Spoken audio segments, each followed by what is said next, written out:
좌우로 인사할까요? 샬롬, 당신은 하나님의 귀한 선물입니다. 네, 감사합니다. 오늘도 이렇게 또 쓰니까 되게 떨리네요. 떨려서 하나님 앞에 기도할 수밖에 없게 되는 것 같아요. 오늘도 굉장히 많은 질문을 드릴 것입니다. 그렇다고 부담 가지실 필요는 없습니다. 제가 질문하고 답 다 합니다. 네, 그냥 속으로 답을 생각하시면서 편안하게 들으시면 됩니다. 오늘 말씀 제목은 여기 보시오. 여기 안 나왔구나. 뚜루 가스펠. 네, 뚜루 가스펠입니다. 부담스럽게 왜 영어냐 할 수 있겠지만 좀 있어 보이라고 영어로 했습니다. 네, 가스펠이 뭘까요? 가스펠, 복음입니다. 그럼 복음이 무엇일까요? 굿뉴스죠. 굿뉴스가 뭐죠? 좋은 소식입니다. 그럼 어떤 소식이 좋은 소식일까요? 네, 그냥 말 그대로 행복한 소식이 굿뉴스입니다. 뭐 땅값 오르는 소식, 땅 있으신 분 굿뉴스죠. 뭐 주식이 대박친 소식, 뭐 취업이나 대학에 합격한 소식 등 뭐 이런 소리가 좋은 소식이죠. 굿뉴스입니다. 그렇다고 이런 소식들을 굿뉴스, 아까 복음이라고는 하지 않습니다. 성경은 복음이라는 단어를 유앙겔리온이라는 단어를 사용합니다. 이 단어는 로마 황태자가 태어났을 때, 아니면 로마의 굉장한 경사가 있을 때에 사용했던 단어입니다. 이 단어를 성경은 복음으로 사용하고 있습니다. 일반적인 좋은 소식들보다 더 한 차원 높은 좋은 소식이 복음이라는 것입니다. 성경이 우리에게 말하는 복음은 이렇게 차원이 높은 복음입니다. 그런데 이렇게 수준 높은 복음을 변질시킨 복음도 있죠. 제가 이 제목을 정할 때 많이 좀 고민을 했습니다. 이 트루 가스펠보단 리얼 가스펠이라고 하고 싶었거든요. 리얼리 하잖아요. 진짜. 네. 왜냐하면 이 반대되는 말은 우리가 확 들어오는 단어가 있어요. 페이크 가스펠, 거짓말, 가짜. 근데 막 다른 걸 찾아보니까 이 리얼 가스펠을 많이 사용하지 않고 트루 가스펠을 많이 사용해서 저도 눈물을 머금고 제목을 뚜루 가스펠로 이렇게 했습니다. 이 뚜루 가스펠이 있으면 이 폴스 가스펠, 진짜 복음이 있다라면 가짜 복음도 있다라는 사실입니다. 그런데 우리는 이 가짜 복음에 대해서 이야기하려는 것이 아니라 진짜 복음에 대해서 생각해 보려고 합니다. 그럼 이 진짜 복음은 무엇으로 분별할까요? 진짜 복음은 무엇으로 분별할까요? 우리 다 같이 19절 한번 읽어보겠습니다. 19절입니다. 시작.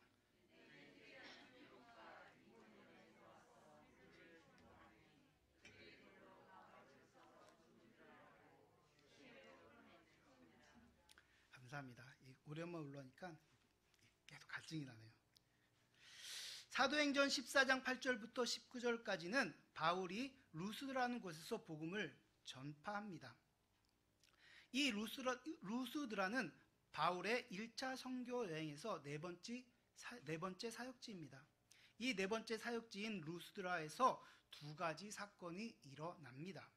첫 번째 사건은 사도행전 14장 8절에서 18절까지 걷지 못하는 사람이 걸어가는 기적이 일어납니다. 하나님께서 기적을 통해서 복음을 전하셨습니다. 그로 인해 그것에 신이 강림했다, 이런 소란이 일어나기도 했습니다. 얼마나 하나님의 권능이 강력하게 일어났으면 그들이 신이 강림했다라고 이렇게 어수선해졌을까요? 우리는 강력한 하나님의 역사를 추측해 볼 수가 있습니다. 그리고 두 번째 사건, 19절 한 절이지만 바울이 핍박을 당하는 사건이 있습니다. 오늘날의 언어로 표현하자면 돌에 맞는 테러가 발생합니다. 우리는 이 19절에서 진짜 복음의 요소를 발견할 수가 있습니다. 진짜 복음의 요소가 무엇일까요? 네, 바로 이렇게 눈치채셨을 것입니다. 핍박입니다. 진짜 복음은 핍박으로 분별됩니다. 19절 상반절에 보면 안디옥과 이고니온에서 와서 무리를 충동하니라고 합니다. 유대인들은 루스드라까지 원정을 옵니다. 그리고 루스드라 주민을 선동하고 돌로 쳐 죽이라고 사주를 합니다. 19절 하반절에 보니까 그들이 돌로 바울을 쳐서 죽은 줄 알고 시외로 끌어내치니라 라고 해서 바울은 돌에 맞아 거의 죽은 상태가 되었습니다. 유대인들은 바울이 죽었다고 생각했기에 바울의 시신을 성 밖으로 내다 버립니다. 여기서 우리는 한 가지 질문을 하게 됩니다. 도대체 왜 유대인들이 이렇게까지 했냐라는 것입니다. 바울이 도대체 얼마나 큰 죄를 졌길래, 얼마나 끔찍한 잘못을 했기에 죽이려면 그 유대 땅에서 죽이면 되지 해로 원정까지 와서 바울을 돌로 쳐 죽이냐는 말입니다. 너무 심하다고 생각을 안 하십니까? 유대인들은 왜 이렇게까지 해야 했을까요? 이 힌트는 돌로 친다라는 말에 있습니다. 또 이렇게 말하니까 꼭 제가 그것이 알고 싶다라는 진행을 하는 것 같아요. 네. 사람을 죽인다라는 표현은 현대를 살아가는 우리에게는 굉장히 충격적 이야기로 들리지만 성경에서는 그렇게 충격적이지가 않습니다. 종종 많이 나오잖아요. 그렇죠. 우리 하나님도 싹 다 진멸하라고 하잖아요. 드라마나 영화를 보면 특히 제가 좋아하는 무협 영화 막 날라나죠. 그런 거에 보면 돌로 쳐서 죽이는 일은 거의 없습니다. 1대1로 싸워서 죽이던가 아니면 음식에 독을 풀어서 죽이던가 실제로 역사진 사건 속에서도 독을 타거나 자객을 보내서 죽이는 일들이 일어났었습니다. 이렇게 손쉬운 방법으로 죽일 수 있는데 왜 굳이 돌로 쳐 죽였을까요? 돌로 쳐 죽인다라는 것은, 쳐가 아니라 돌로 친다라는 것은 공개 처형입니다. 공개적으로 사람을 죽인다라는 것은 옛날이나 지금이나 부담스러운 일입니다. 그런데 유대인들이 해외 원정까지 와서 공개 처형을 합니다. 바울을 돌로 쳐 죽입니다. 왜 이렇게 무리수를 둘까요? 돌로 친다는 말은 구역 성경에는요, 돌로 치는 형벌 규정이 있습니다. 우상을 숭배하도록 유혹하게 되면 또 우상 숭배하도록 유혹한 사람이 있다면 그는 돌로 치는 형벌을 내릴 수가 있습니다. 유대인들의 입장에서 볼 때에는 초대교회가 전하는 복음은 돌로 치는 형벌의 대상이라고 확신했던 것입니다. 초대교회가 전한 복음이 돌로 칠 수 있는 형벌의 대상이라고 왜 생각했을까요? 그들은 돌로 친다라고 생각을 했을까요? 이것은 복음이 무엇인지를 알면 아주 쉽게 이해가 됩니다. 복음이 뭡니까? 다 아시죠? 예수님은 우리의 주인이시다. 예수님은 나의 구원자이시다. 이게 복음입니다. 이 부분이 유대인들에게는 굉장히 화가 나는 부분입니다. 예수님이 나의 주인이시다? 이것은 그들에게 천인공노할 소리였습니다. 유대인들은 구약의 여호와 하나님만을 주님으로 인정했기 때문에 그렇습니다. 그들은 예수님을 주님으로 인정하지 않고 구원자로 인정하지 않았습니다. 초대교회가 전하는 복음, 예수님은 나의 주님이시다. 예수님은 나의 구원자이시다. 이것은 그들에게 우상 숭배하라는 유혹이구나라고 생각을 했습니다. 나사렛 예수라는 그 이단의 예수를 하나님의 자리에 앉혀놓고 섬기라고 하는 유혹이라고 생각을 했던 것입니다. 이것을 받아들인 초대교회는 돌로 쳐 죽이는 형벌의 대상이 된다라고 유대인들은 생각을 했습니다. 그래서 다른 방법으로 죽일 수 있음에도 불구하고 돌로 공개적으로 쳐 죽인 것입니다. 이단의 개수, 그 이단의 개수인 예수를 전하는 그 사람들에게 돌로 치는 형벌을 내렸습니다. 이 말이 뭐냐면 자기들은 나름대로 구약 성경의 율법에 순종하는 것이라고 생각한 것입니다. 유대인들은 순종한다고 생각하고 사도 바울을 돌로 친 겁니다. 이게 엄청난 차이죠. 왜? 그들에게는 합당한 조건이 있었기 때문입니다. 그래서 유대교는 교회를 향해서 살기를 내뿜었습니다. 바울이 변화되기 전에 사울이라는 이름을 가졌을 때 사도행전 9장 1절을 보면 성도들을 체포하기 위해 다메섹으로 갑니다. 성경은 사울의 모습을 어떻게 묘사하냐면 사울이 위협과 살기가 등등하여 라고 기록합니다. 살기가 등등했다라고. 유대인들이 초대교회 성도들을 어떻게 봤냐면 돌로 치는 형벌의 대상으로 본 것입니다. 그들이 볼 때 초대교회 성도들은 잘 변화시켜서 다시 유대교로 돌아오게 할 대상이 아니라 그냥 돌로 쳐 죽여야 할 대상으로 보았다라는 것입니다. 그런데 초대교회의 복음이 예루살렘 안에만 머무른 것이 아니라 예루살렘과 온 유대와 사마리아와 땅끝까지 막 강력하게 확장되어 나아갑니다.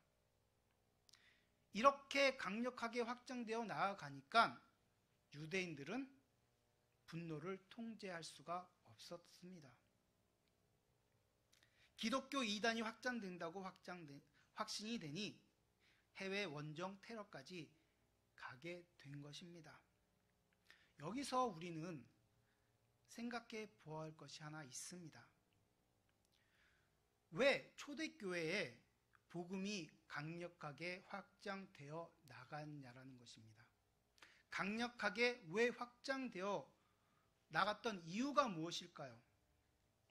예루살렘과 온 유대와 사마리아와 땅끝까지 이르러 강력하게 확장된 이유가 도대체 무엇일까요?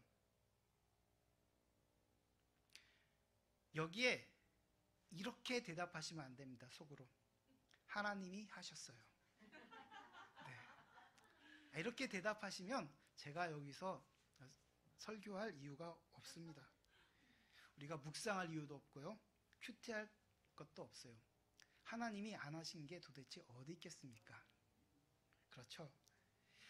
초대교회 복음이 강력하게 확장된 이유가 있습니다. 그것은 바울이 전한 복음은 진짜 복음이었기 때문에 그렇습니다. 사도행전 전체를 보면 바울이 전한 복음에는 두 가지 특징이 있습니다. 진짜 복음이라고 막 우긴다고 진짜가 되지 않습니다. 진짜라는 증거가 있어야 됩니다. 우긴다고 해서 진짜가 되는 것도 아니고 침묵을 한다고 해서 진짜가 되는 것도 아니고 열심을 낸다고 해서 진짜가 되지 않습니다. 진짜에는 증거가 있습니다. 그 첫 번째 증거, 진짜 복음이라는 첫 번째 증거는 바울의 복음은 변화시키는 복음이었다는 것입니다. 진짜 복음은 변화시킵니다. 바울이 전한 복음은 신학적 이론을 뛰어넘습니다. 메마른 교리가 아닙니다. 이 말이 무엇이냐면 바울이 복음을 전하면 불신자가 신자로 변화됩니다. 지금까지 살아왔던 삶을 회개하고 하나님 앞으로 돌아옵니다. 예수님을 자기 인생의 주님으로 모십니다. 그리고 전하는 곳마다 교회가 세워집니다. 그리고 두 번째 증거는 진짜 복음은 권능으로 임하는 복음이라는 것입니다. 진짜 복음은 권능으로 임합니다. 바울의 복음은 권능으로 임하는 복음이었습니다. 쉽게 설명하면 이렇습니다. 그걸 설명하고 반대말로 하면 있잖아요. 권능으로 임하는 복음의 반대말이 뭘까요? 권능으로 임하는 복음의 반대말은 이렇게 말로만 하는 복음입니다. 말뿐인 복음입니다. 말로만 설명하는 복음입니다. 그러나 바울의 복음은 말로만 설명하는 복음, 말뿐인 복음이 아니라 권능으로 임하는 복음이었습니다. 복음이 전하여지는 곳곳마다 귀신이 쫓겨납니다. 질병으로 고통받는 자들이 치료를 받는 기적이 나타납니다. 우상이 제하여집니다. 성도들의 삶이 변화됩니다. 바울이 전한 복음에는 변화시키는 복음이었고 권능으로 임하는 복음의 능력이 나타났습니다. 그래서 바울의 복음은 진짜 복음입니다. 그런데요, 사단과 그 추종 세력들은 그 진짜 복음을 두려워합니다. 그러나 가짜 복음은 두려워하지 않습니다. 가짜 복음을 가진 사람은 우리 편은 아니지만 우리와 같은 존재라고 사탄은 생각합니다. 적군은 아니지만 나를 도와주는 우군으로 생각을 합니다. 사탄은 그래서 신경을 쓰지 않습니다. 그러나 사탄과 그의 추종자들은 진짜 복음을 가진 자들에게 친절하게 대하지 않습니다. 핍박으로 대합니다. 혹시 핍박받고 계신 분 계십니까? 그러면 진짜 복음을 가졌을 확률이 많습니다. 내가 복음이 뭔지 모르고 가족, 친구에게 복음을 전할 노하우가 없고 경험도 없고 제자 훈련도 안 받았어도 내가 예수님 때문에 핍박을 받고 있다면 나는 진짜의 가능성이 많습니다. 왜냐하면요, 말씀대로 살려고 하니까 핍박이 오는 것입니다. 말씀대로 산다는 것은 진짜처럼 살아보려고 노력한다는 것입니다. 그러니 사탄이 핍박하고 그의 추종 세력들이 핍박하는 것입니다. 추종 세력이 누구냐 여기서 그러면 사탄과 생각을 같이 하는 사람들을 추종 세력이라고 합니다. 사탄이 주는 생각과 생각을 같이 하는 사람, 이 사람들이 추종 세력입니다. 네, 조심스러운 질문도 하나 드리겠습니다. 여기엔 저도 자유롭지가 않지만 질문을 드리겠습니다. 성도님들, 신앙생활 할 만 하십니까? 네. 신앙생활이 할 만 하시다면 죄송한 말이지만 타협하고 있을 가능성이 많고 위장하고 있을 가능성이 많고 변질된 신앙일 가능성이 많습니다. 신앙생활이 좀 할 만하고 이제 좀 나이 좀 먹고 순종 좀 해보고 제자훈련도 받아보고 능력도 체험해보고 산전수전 다 겪어봤더니 이제 뭔가 할 만하다 하는 순간부터 변질되기 시작하기 때문에 그렇습니다. 사탄은 더 이상 공격하지 않습니다. 왜요? 간접적으로 사탄을 협력하고 있기 때문에 그렇습니다. 진짜 복음은요, 핍박 없이 전파되지 않습니다. 이것이 사도행전 전체가 보여주는 맥락입니다. 사도행전은 이 맥락을 통해서 우리에게 가르쳐주고 있습니다. 핍박이 진짜 복음인지 아닌지를 증명해 주는 것입니다. 핍박은 진짜 복음에 가해집니다. 타협한 복음이나 변질된 복음, 위장된 복음에는 핍박이 없습니다. 그러한 복음은 세상 풍조와 혼합되어 있기 때문에 그렇습니다. 물론 우리 아름다운 본교회는 그렇지 않지만 만약 이런 교회가 있다면 생각을 해봐야 합니다. 우리 교회가 이래도 되나? 이런 생각이 많이 들면, 보편적으로 이런 생각이 들면 그 교회는 복음이 변질되었을 가능성이 많습니다. 복음 자체는 변질될 수가 없습니다. 하지만 복음을 받아들이는 사람들이 변질될 수 있기 때문에 그렇습니다. 복음이 어떻게 변질되겠습니까? 그것을 받아들이는 우리가 왜곡시키는 거죠. 자기 편할 대로 취사 선택해서 순종하는 것입니다. 위장하는 것이죠. 이것은 개개인에게서도 마찬가지로 나타납니다. 내가 이렇게 신앙생활해도 되나? 라는 생각이 들면 변질될 위험이 많다라는 것입니다. 체크하시기를 바랍니다. 지금까지 복음이 강력하게 확장된 이유를 생각해 보았습니다. 진짜 복음에는 두 가지 특징이 있는데 변화시키는 복음의 능력과 권능으로 임하는 복음이 있다고 말씀드렸습니다. 그리고 진짜 복음을 소유한 자에게는 핍박이 있다는 것을 말씀드렸습니다. 그럼 이제 내 자신에게 던져야 될 질문이 하나 있습니다. 내 자신에게. 왜 내 마음에는 이 진짜 복음이 불타오르지 않을까? 왜 내 마음에는 이 진짜 복음이 불타오르지 않을까? 의문을 던져봐야 합니다. 이 자리에 나와서 예배를 드리고 내가 큐티를 얼마나 오래 했는데 제자 훈련도 했고 성경 공부도 엄청 많이 했고 교회에서 리더로 활동도 했고 교사도 했고 교사로 봉사도 하고 목사님의 말씀에 최대한 순종하려고 애쓰며 살았는데 적어도 11조는 내가 꼬박꼬박 하나님 앞에 드렸는데 많지는 않지만 이렇게 나는 내 도리를 열심히 하는데 왜 내 마음에는 그 복음의 불꽃이 타오르지 않냐라는 것입니다. 교회에서 필요한 열심은 내지만 복음이 불타오르지 않습니다. 왜 그럴까요? 왜?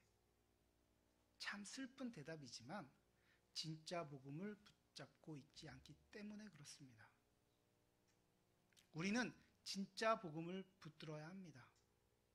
종교 생활을 붙들면 죽었다 깨어나도 진짜 복음을 알지 못합니다.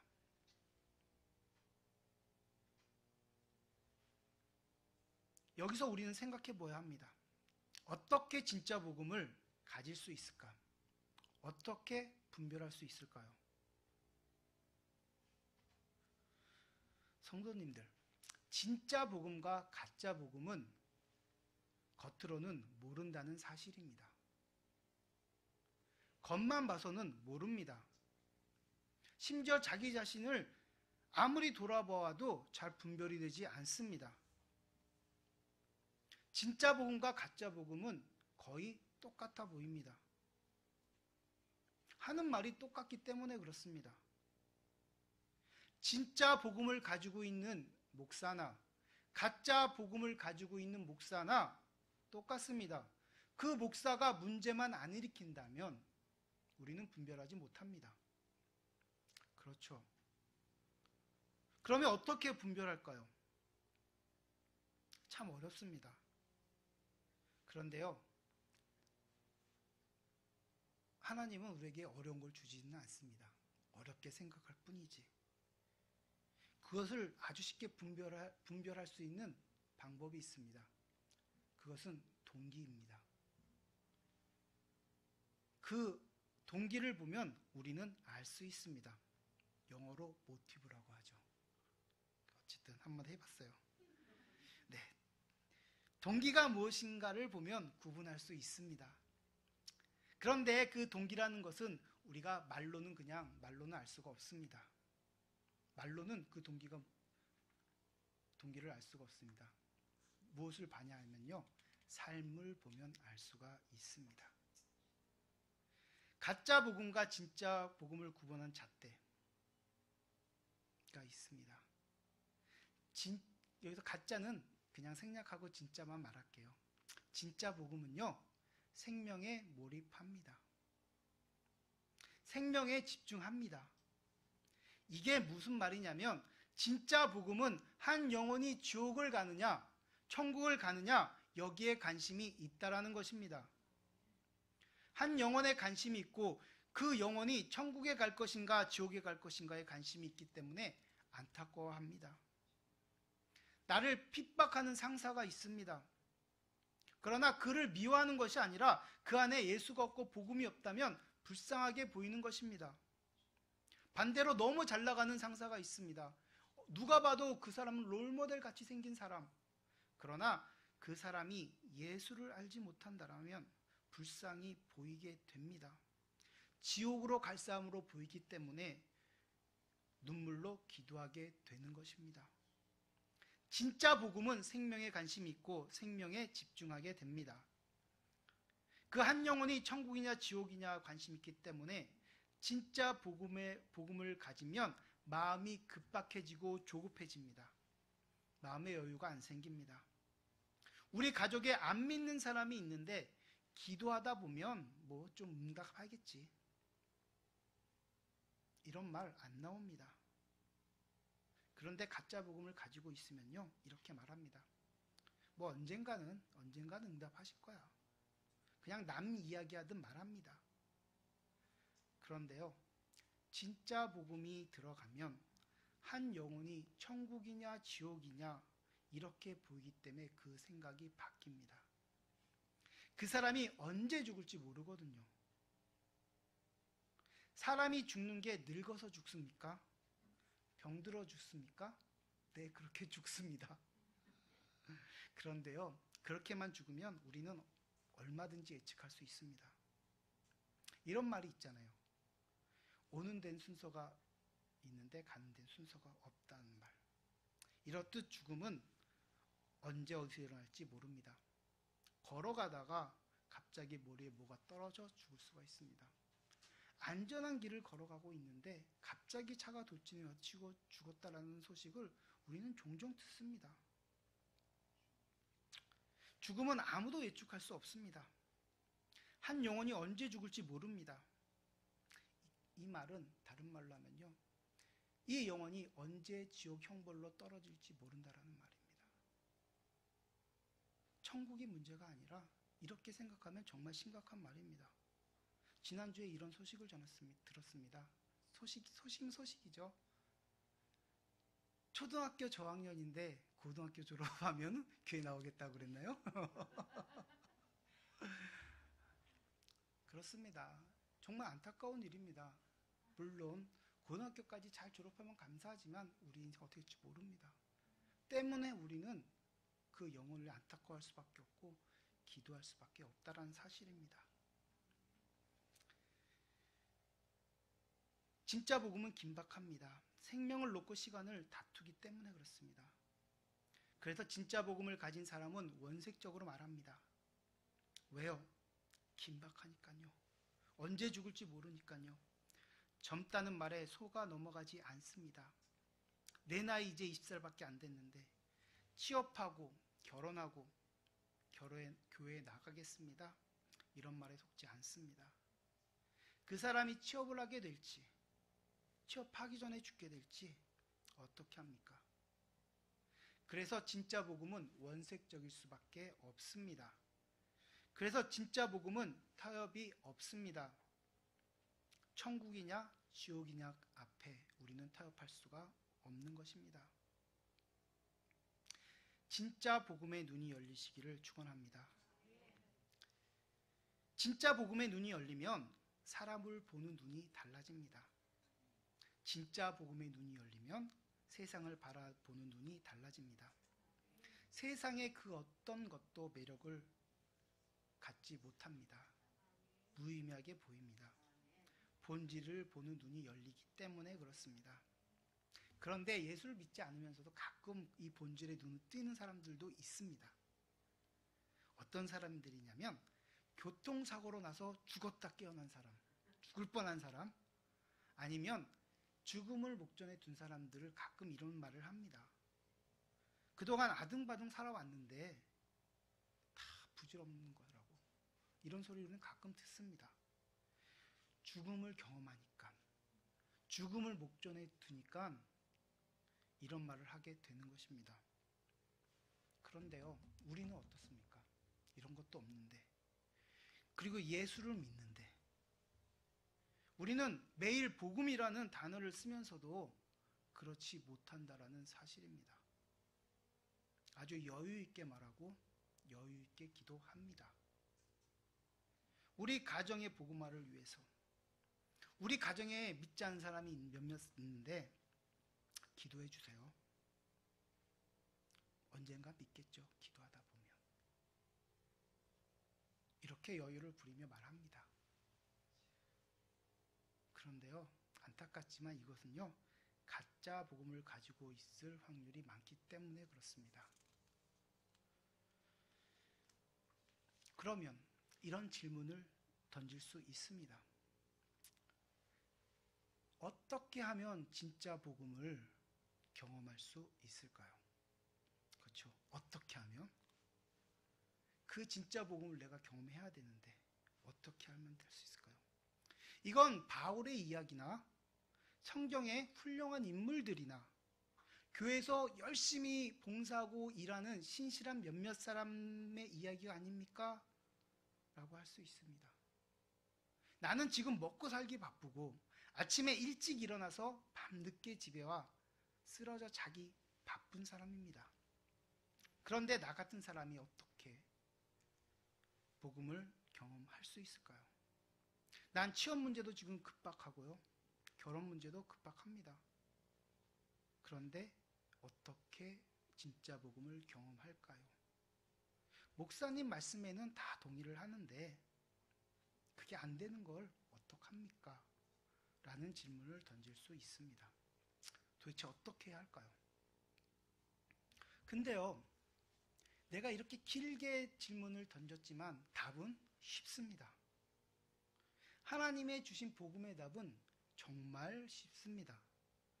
그런데 우리가 순종 안 하기도 정말 쉬워요. 답은 이렇습니다. 이미 예수를 믿고 있는 사람이 진짜 복음을 경험하기 위해서는 전도를 해야 합니다. 전도를 안 하니까 복음의 열정이 안 생기는 겁니다. 이게 말이 안 되는 것 같지만 이것만이 답입니다. 전도를 해야 복음의 열정이 생깁니다. 내가 있는 가정, 학교, 직장, 단체, 대인 관계 속에서 전도를 해야 합니다. 전도 그러니까 굉장히 어렵습니다. 부담되죠. 전도하면 노방전도, 우린 보통 생각하잖아요. 전도지를 안아주고 사역리를 앞장부터 끝장까지 다 설명해주고 영접기도 시키고 뭐 이러면 굉장히 좋겠죠. 그러나 이런 것 말고 전도는요, 그냥 예수를 말하는 겁니다. 예수 이야기를 하는 겁니다. 하나님 이야기를 하는 것입니다. 더 쉬운 말로 교회를 말하는 겁니다. 예수 믿으라고 말하는 것이 전도입니다. 전도는 집회가 아닙니다. 말할 때에 진짜 복음을 경험하게 됩니다. 말하는 것이 핵심입니다. 우리는 전도하려고 하면 피곤해집니다. 왜냐하면 이 전도를 배운 적이 없어요. 공부해 본 적도 없고요. 많이 안 해봤기 때문에 힘들어 합니다. 저도 동일해요. 그런데요, 우리는 말을 할 수는 있습니다. 말을. 너 왜 교회 다니니? 하면 내가 왜 교회에 다니는지 이야기해 줄 수만 있으면 전도할 수 있습니다. 아니 그냥 내가 어렸을 때 우리 부모님의 손잡고 교회 다녔고 뭐 지금까지 다니다 보니까 나 지금 그냥 교회 다니는 거야. 만약 우리 엄마가 아마 불교였으면 그럼 나 불교도 됐을지 몰라 라고만 대답하지 않는다라면 우리는 다 전도할 수 있다라는 것입니다. 성경 말씀을 인용하지 않으셔도 됩니다. 사형리 이야기하지 않으셔도 됩니다. 그냥 옆에서 힘들어할 때 나랑 같이 교회 한번 가볼래? 교회 가면 좀 안 힘들어질 수 있어. 이렇게 말하면 됩니다. 지금 제가 무엇을 말했습니까? 교회 한번 나가자. 그러면 안 힘들어. 근데 이게 전도라는 것입니다. 근데 우리는 이것을 안 합니다. 그래서 진짜 복음을 경험할 수 없는 것입니다. 우리가 예수 믿으라고 말할 때 핍박도 경험하게 되는 것입니다. 예수 믿으라고 말 안 하면 핍박을 경험할 가능성이 없습니다. 요즘은 교회에 다닌다고 내가 그 사실을 공표한다고 핍박을 받지 않습니다. 요즘은 다 인정해 줍니다. 아, 그래, 교회를 종교 가지고 있구나. 술 안 마신다라면, 아, 그래, 술도 안 마시는구나. 다 존중해 줍니다. 내가 교회에 다닌다고 해서, 예수 믿는다고 해서 전도한 게 아닙니다. 그들은 다 인정해 줍니다. 말하는 것이 전도입니다. 교회에서 성경 공부하고 제자 훈련하고 봉사하고 그냥 예배 드린다고 진짜 복음을 경험할 수 있는 것이 아닙니다. 내 주님의 은혜로 가끔 경험할 수도 있겠죠. 그러나 보편적으로 경험할 수 있는 게 아닙니다. 그건 우리가 다 해봤잖아요. 지식이 복음을 보장해주지 않습니다. 요즘 우리 크리스찬들의 문제가 뭔지 아십니까? 교회에서만 예수를 말한다는 사실입니다. 교회에서만 이야기되는 예수입니다.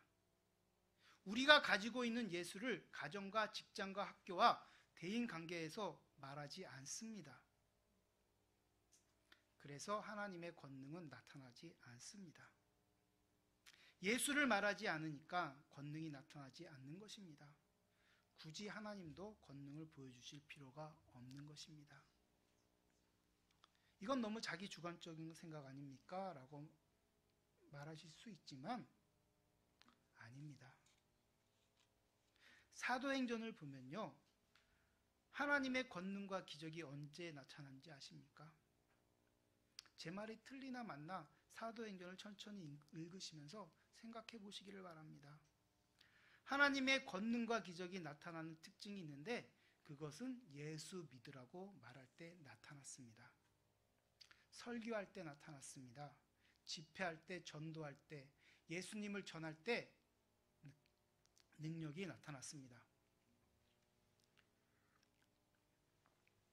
제 말이 맞나 틀리나 집에서 확인해 보시기를 바랍니다. 예수 믿으라고 말할 때 하나님의 권능과 기적이 나타납니다. 우리 삶에 이게 없으니까 권능도 기적도 나타나지 않습니다. 우리가 경험하는 기적이라고는 기도 응답뿐이 없습니다. 물론 기도 응답을 폄하하는 것이 아닙니다. 기도 응답 중요합니다. 그런데요, 우리가 하나님을 경험하는 것, 권능과 기적을 체험하는 것이 기도 응답밖에 없다면 정말 서글픈 것입니다. 기도 응답만 경험하고 살려면 굳이 뭐하러 이렇게 열심히 합니까?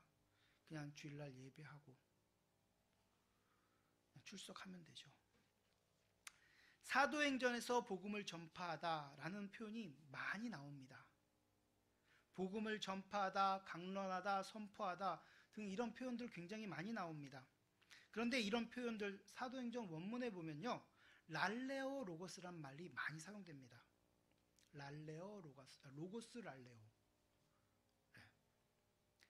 사도행전 원문 성경에는 이 랄레오 로고스가 굉장히 많이 나오는데, 로고스, 우리 잘 알죠? 로고스는 많이 들어 말씀. 이 랄레오는요, 그냥 말하다, 대화하다라는 뜻이 가지고 있어요. 영어로 하면 토크라는 게, 토크 이야기하다죠. 뭐 스피크라는 것도 말하다인데 그거는 이렇게 제같이 연설하고 이런 거 들어있기 때문에 이 랄레오에는 가깝지가 않아요. 그냥 굉장히 친근하게 우리가 말할 수 있는 대화하는 거, 그냥 말하는 이걸 뜨는 게 랄레오예요. 이 사도행전에는 랄레오 로고스라는 단어가 엄청 많이 나온대요. 이 복음 전하다라는 건 굳이 어려운 것이 아니라 그냥 대화하는 거예요. 예수를 가지고. 그냥 예수 복음을 가지고 대화하는 것을 말하는 것입니다. 성경은 우리에게 그것을 우리에게 가르쳐주고 있습니다. 너는 왜 교회 다니니? 피곤한데 그냥 푹 쉬지. 평소에 못하는 취미생활도 좀 하고 이럴 날은 그렇게 힘들어하면서 왜 교회에 가는 거야? 라고 하면 그것을 우리는 말할 수 있어야 됩니다. 나의 언어로. 왜 내가 교회에 나가는지 그에게 말을 할 수 있어야 된다는 것입니다. 그런데 이것을 해본 적이 없습니다. 그래서 자신감이 없는 것입니다. 상대방이 어떻게 말할지 모르기 때문에요. 어떻게 핍박을 할지 모르기 때문에 어렵습니다. 두려워합니다. 그런데요, 말하시기를 바랍니다. 그러면요, 진짜 복음을 소유할 가능성이 많아집니다. 예수를 말하고 내가 왜 교회 나간지를 말하면 됩니다. 복잡하게 이야기하실 필요 없습니다. 신학을 이야기할 필요도 없습니다. 교리를 몰라도 됩니다. 왜 내가 교회에 나가는지만 말하면 됩니다. 근데 그게 두려워요. 믿으라고 하면 근데 너는 믿으면서 왜 그렇게 살아? 라는 말을 들을 수 있거든요. 이게 두려운 것입니다. 근데요, 말하면 그때부터 내가 이렇게 살면 안 되는구나. 그때부터 시작되는 것입니다. 순서가 우리는 바꿔야 합니다. 먼저 올바르게 살아서 내가 복음을 전하는 것이 아니라 내가 말을 하면서 복음을 전하다 보니 내가 자격을 갖추어야 되는구나. 내가 빛과 소금의 역할을 감당하며 살아야 하는구나를 깨달아진다는 사실입니다. 예수를 말하시기를 바랍니다. 그러면 그 성령 하나님께서 우리를 만들어 가실 것입니다. 네, 40이 아니라 21절을 다 같이 읽겠습니다. 21절입니다. 시작.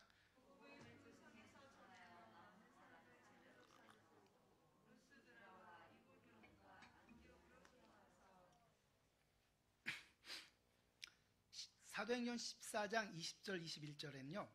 1차 선교여행의 마지막 사역지인 더베에 도착합니다. 이게 다섯 번째 사역지입니다. 이 더베에서 바울은 복음을 전하고 제자를 삼습니다. 21절에서 진짜 복음의 특징이 발견되는데 진짜 복음은 제자를 삼는 것입니다. 제자의 삶을 말하는 것입니다. 복음을 전하니까 많은 사람들이 구원을 받습니다. 예수님을 영접하고 하나님께 회개하고 돌아옵니다. 그리고 제자가 됩니다. 여기서 제자를 삼다라고 하는데 이 본문에 나오는 이들은요, 예수를 믿고 나온 초신자들입니다. 예수를 믿은 지 1년, 2년 된 사람들이 아닙니다. 이제 막 믿기 시작한 사람들입니다. 요즘 말로 하면 생초신자입니다. 그냥 초신자가 아니고 생초신자. 새가족반 5주 과정도 거치지 않은 완전 생초보자입니다. 그런데 뭐라고 기록하냐면 제자를 삼았다라고 합니다. 제자라고 부릅니다. 뭘 안다고요? 이 초보자들이. 신학도 모르고 체험도 모르고 하나님이 예수님이 뭔지도 모르는데 제자라고 부릅니다. 왜 그럴까요? 왜? 초대교회 당시는 오늘날과 차이가 있습니다. 초대교회 당시에는 예수를 믿는다 하는 말은 사회적 고립을 받아들이겠다라는 선언이었고 생명의 위협을 내가 수용하겠다라는 각오였습니다. 예수님 때문에 죽겠다라는 말입니다. 사회적 고립을 당하고 생명의 위협을 받습니다. 그래서 믿겠다라고 말하는 것 자체가 십자가의 길을 이미 걸어가고 있는 것입니다. 그래서 믿자마자 진짜 제자다라고 말할 수 있는 것입니다. 오늘날과는 상황이 좀 다릅니다. 오늘날 예수를 믿는다라는 거고 그러면 그냥 교회 출석한다라고 말도 합니다. 그런데 초대교회 당시에는 그렇지가 않았습니다. 진짜 복음은요, 교회 출석으로 만족하지 않습니다. 진짜 복음은 예수님의 제자가 되도록 만듭니다. 그래서 많은 사람을 제자로 삼고라고 말하는 것입니다. 예수님의 제자가 된다는 것이 무엇인지 아십니까? 제자가 된다라는 것. 제자가 된다라는 것은 삶의 방식을 전환한다라는 것입니다. 삶의 방식을 전환하는 것입니다. 지금까지 살아왔던 삶의 방식을 바꾸는 것이 제자가 되는 것입니다. 이게 제자의 핵심입니다. 삶의 방식을 바꾸지 않아도 성도는 될 수 있습니다. 삶의 방식을 바꾸지 않아도 목사는 될 수 있습니다. 그런데요, 삶의 방식을 바꾸지 않으면 주님의 제자는 될 수가 없습니다. 이게 참 슬픈 일입니다. 심지어 목사는 될 수 있지만 제자는 안 된다는 것입니다. 요즘 뉴스에 많이 나오잖아요. 그런 목사들이 얼마나 많은지. 제자가 되지 않은 성도가 얼마나 많습니까? 장로인데 감옥 가고, 목사인데 문제 일으키고, 그들은 제자가 되지 않은 겁니다. 삶의 방식을 바꾸지 않은 것입니다. 그러면 어떻게 삶의 방식을 바꿀 수 있을까요? 어떻게? 21절에 그 힌트가 또 다 있습니다. 다 같이 한번 다시 21절 읽겠습니다. 시작.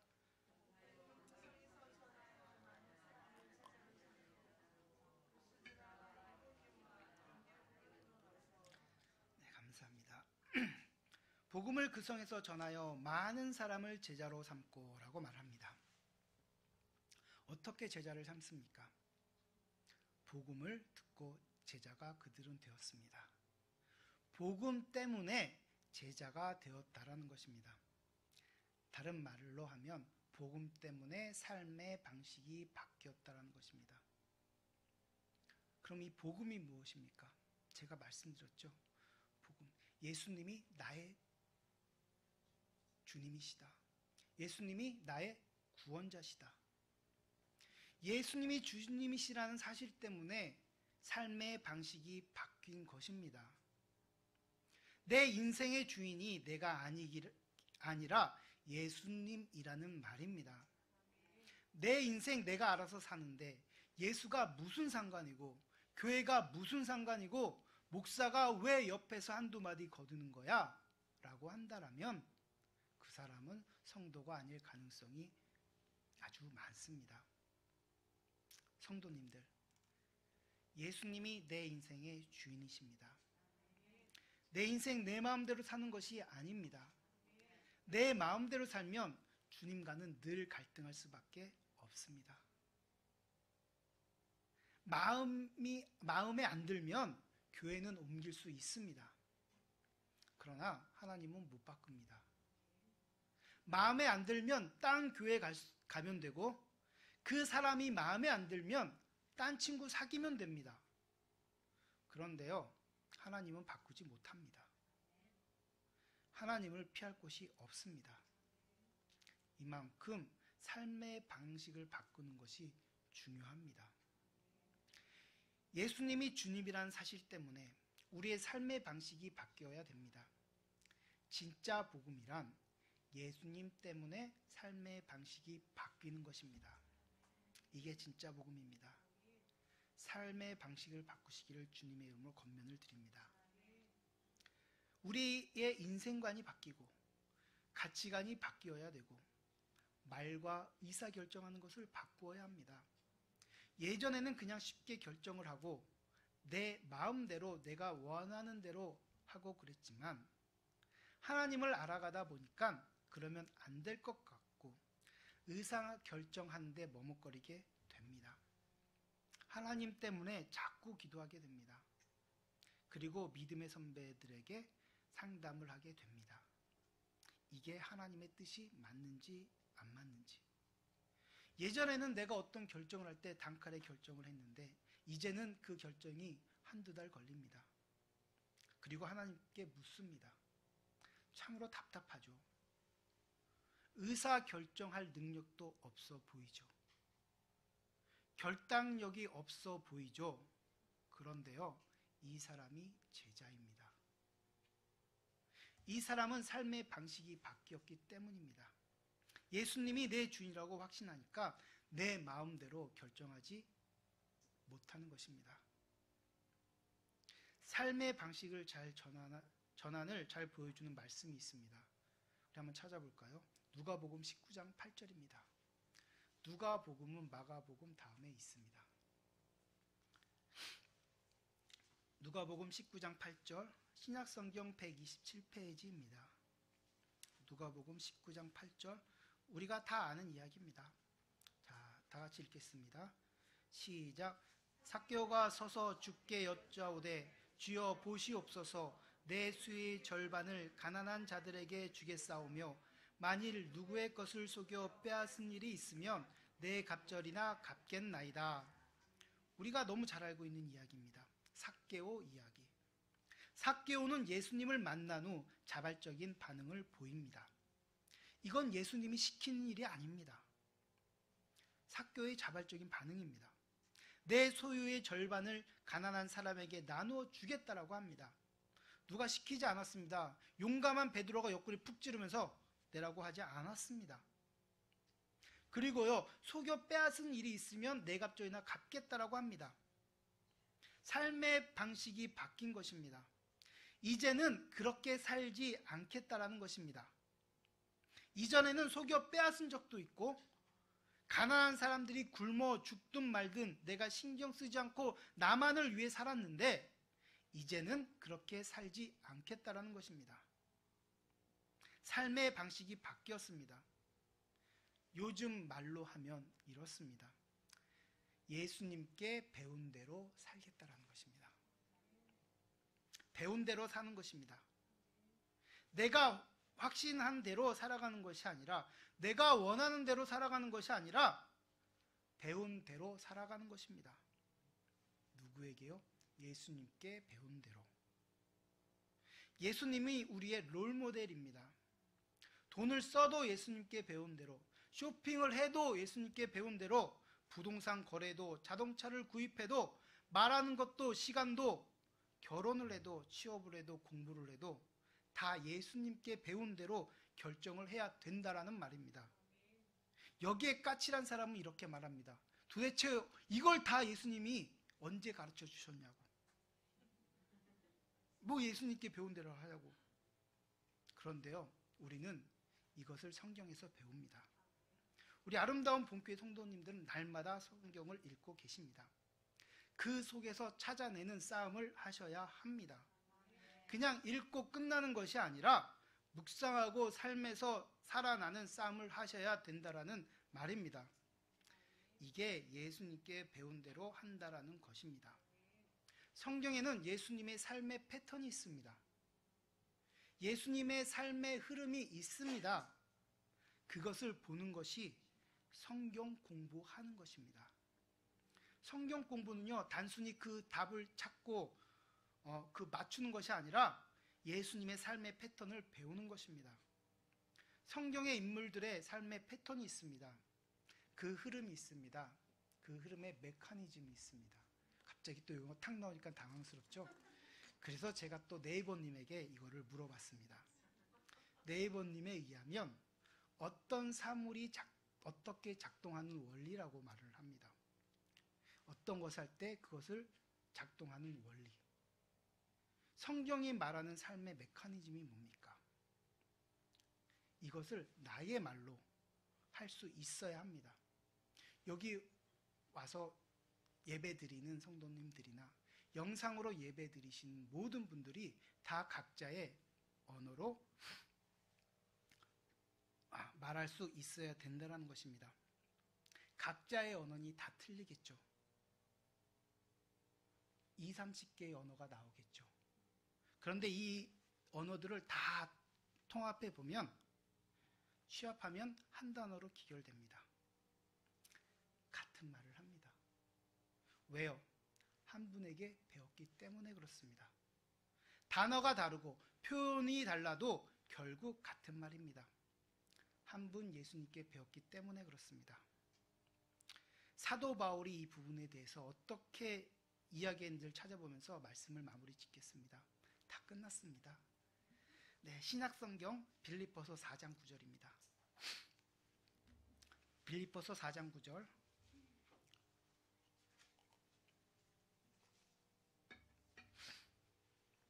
페이지 수로 322페이지입니다.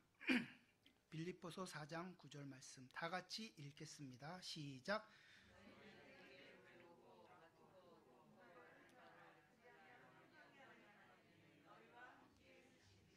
아멘. 사도 바울 선생님은 이렇게 말합니다. 너희는 내게 배우고 받고 듣고 본 바를 행하라. 그리하면 평강의 하나님이 너희와 함께 계시리라. 크리스찬 영성은 배운 대로 사는 것입니다. 카톨릭 영성과 개신교 영성은 틀립니다. 우리 개신교의 영성은 배운 대로 사는 것입니다. 그러나 캐톨릭 영성은 전통이 중요합니다. 자기 선배들이 어떻게 살아왔는지가 중요합니다. 그러나 우리는 선배가 어떻게 살았는지가 중요하지 않습니다. 예수가 중요합니다. 성경이 뭐라고 하는지가 중요합니다. 2000년 기독교 역사가 중요한 것이 아닙니다. 성경이 뭐라고 말하는지가 중요하다라는 것입니다. 제자는요, 배우고 받고 듣고 본 대로 살아가는 것입니다. 내 맘대로 사는 게 아닙니다. 흘러가는 대로 사는 게 아닙니다. 세상 풍조에 맞춰서 살고 타협해서 사는 것이 아닙니다. 바람 부는 대로 물결 치는 대로 살아가지 않습니다. 어쩔 수 없어서 그렇게 됐다? 이 말을 하는 것 아닙니다. 뭐가 어쩔 수 없습니까? 기도하지 않으니까 어쩔 수 없이 끌려가게 되는 겁니다. 주님께 매달리지 않으면 끌려갑니다. 그리스도인들이 이 세상을 살아가는 방법은 배운 대로 살아가는 것입니다. 누구에게 배우죠? 네, 예수님께 배웁니다.